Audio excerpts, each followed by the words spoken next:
నమస్తే అండి అందరికీ. నేను మీ Madhavi Krishna. Welcome to the channel Madhavi Krishna's Telugu కథలు. హృదయం ఊగిసలాడే 14వ భాగం.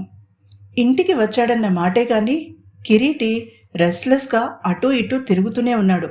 తను ఇంటికి రావడానికి ఒక టైం ఉండదని చెప్పి వేరే ఇల్లు తీసుకున్నాడు అతను. తల్లిదండ్రుల్ని డిస్టర్బ్ చేయడం ఇష్టం లేదు అతనికి. ఒంటరిగా ఉంటే పని ఎక్కువ చేయవచ్చని అతని ఉద్దేశం. కానీ ఇప్పుడు ఆ ఒంటరితనమే అతన్ని ఇబ్బంది పెడుతోంది. నర్మదతో తన తొలి ముద్దు ఒక ప్రహసనంలా కాకుండా తీయని జ్ఞాపకంలా ఉండాలని అనుకున్నాడు. అంతా రివర్స్ చేసి పడేసింది పిశాచి అనుకున్నాడు కసిగా.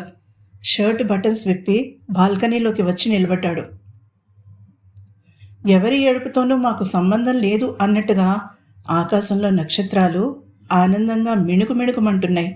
సీ వ్యూ ఉన్న విల్లా కావడంతో బాల్కనీలో నుంచి నురగలు కక్కుతున్న సముద్రం ప్రియురాలిని ఎప్పుడెప్పుడు చేరుకుందామా అని ఆత్రపడే ప్రియుడిలా అనిపించింది కిరీటికి. చిన్నగా నవ్వుకున్నాడు. ఎవరో చెప్పినట్టు మన మానసిక స్థితిని బట్టే చుట్టూ ఉన్న పరిసరాలు కనిపిస్తాయట. అది నిజమేననిపించింది అతనికి.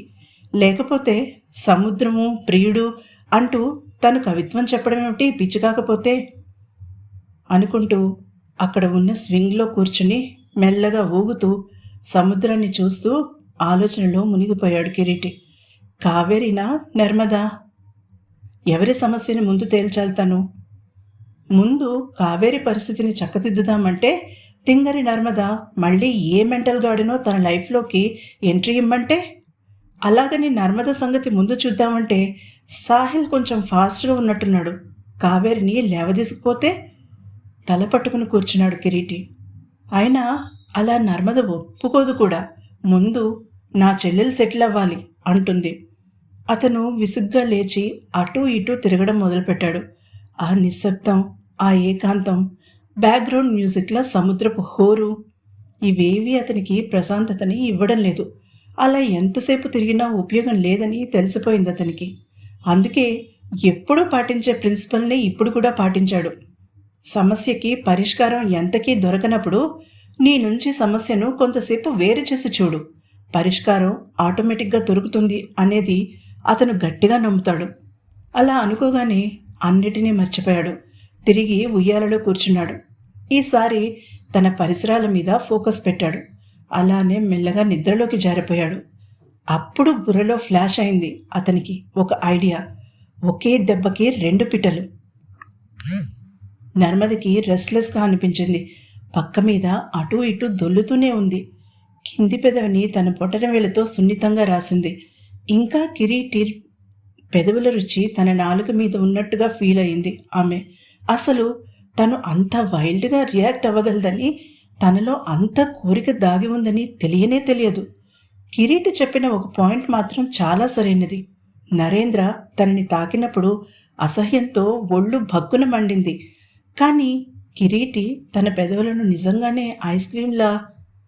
ఇక ఆ పైన ఆలోచించడానికి ఆమెకి సిగ్గువేసింది. దిండులో మొహం దాచుకుని చిన్నగా నవ్వుకుంది.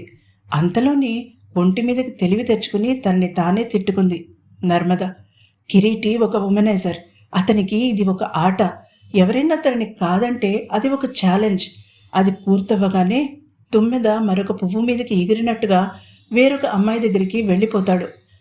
గుండెని పగలగొట్టడంలో అతనికి అందివేసిన చెయ్యి తనకి తానే చెప్పుకుంది నర్మద.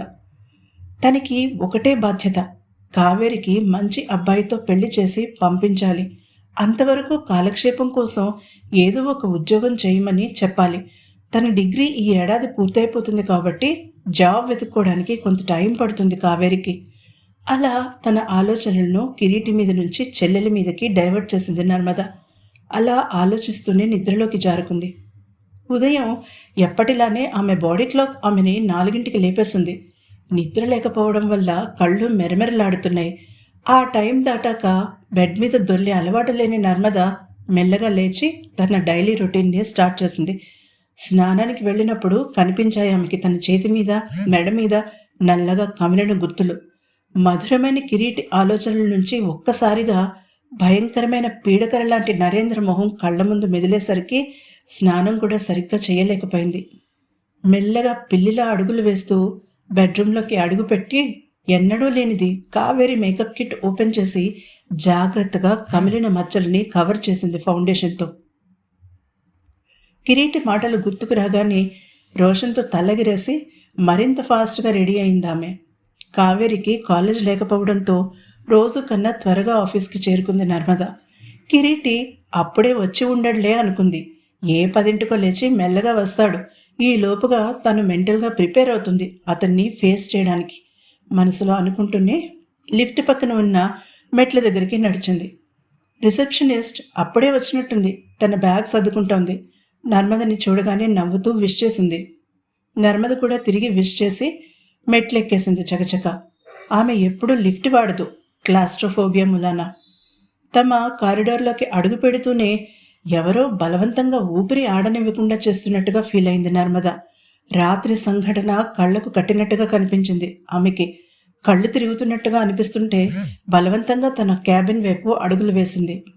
అంతా ఎప్పటిలా మామూలుగానే ఉండడమే కాదు, డోర్ క్లోజ్ చేసి ఉండడంతో ఆశ్చర్యపోయింది. అంత ఫాస్ట్గా ఎలా రిపేర్ చేశారా అనుకుంటూ లోపలికి అడుగుపెట్టింది. ఆమె పక్క ఛాంబర్లో ఉండగానే ఆ పనులన్నీ కిరీటి పూర్తి చేయించినట్టు తెలియదు ఆమెకి.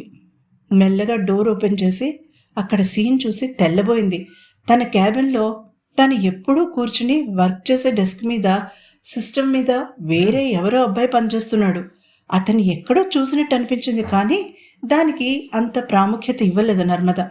తన ప్లేస్ ఏది, అదొక్కటే ఆమె మనసులో ఉంది ఆ టైంలో. హలో, గుడ్ మార్నింగ్ మేడం, నా పేరు సాహిల్. తనని తాను పరిచయం చేసుకున్నాడు అతను.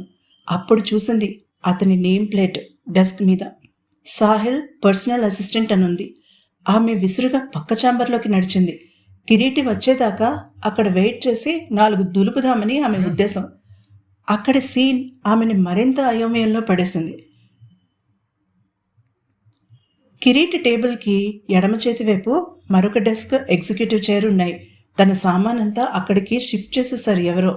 బహుశా తెలియక పొరపాటు పడి ఉంటారు అనుకుంది నర్మద. గుడ్ మార్నింగ్ నిమి. ఎదురుగా కిరీటి ప్లెజెంట్ వాయిస్తో ఆమెను పలకరించేసరికి ఈ లోకంలోకి వచ్చిపడింది నర్మద. అతను అంత ఫ్రెష్గా ఉంటాడని అస్సలు ఊహించలేదు. ఎక్కడా అలసటనేది లేదు అతని మొహంలో. రాత్రంతా తనలాగే నిద్ర లేకుండా ఉంటాడని ఊహించింది. అందుకు కాంట్రరీగా కులాసాగా నవ్వుతూ పలకరిస్తున్నాడు తనని. స్కౌండ్రల్, కసిగా అనుకుంది మనసులో. లేని నవ్వుని మొహం మీద పులుముకుని మర్యాదగా విష్ చేసింది. అంతవరకు రిలాక్స్డ్గా కూర్చున్న కిరీటి మెల్లగా లేచి తన టేబుల్కి ఇటువైపు వచ్చి నిలబడ్డాడు. ఈ రోజు నుంచి నీ ప్లేస్ ఈ ఛాంబర్లో, నా ఎదురుగా. చేతులు కట్టుకుని టేబుల్ అంచుని కూర్చుంటూ డిక్లేర్ చేశాడు. ఆమెకి అరచేతులు అరికాళ్ళకి చెమటలు పట్టేశాయి. అదెలా సాధ్యం? నా క్యాబిన్ ఉందిగా, తడబడుతూ అడిగింది. నీకు విపరీతమైన వర్క్ ప్రెషర్ పెరిగిపోతూ ఉంది. నీకు ఒక అసిస్టెంట్ అవసరం. సో సాహిల్ని ట్రైన్ చేయి. నువ్వు నాతో రకరకాల ప్లేసెస్కి రావాల్సి ఉంటుంది.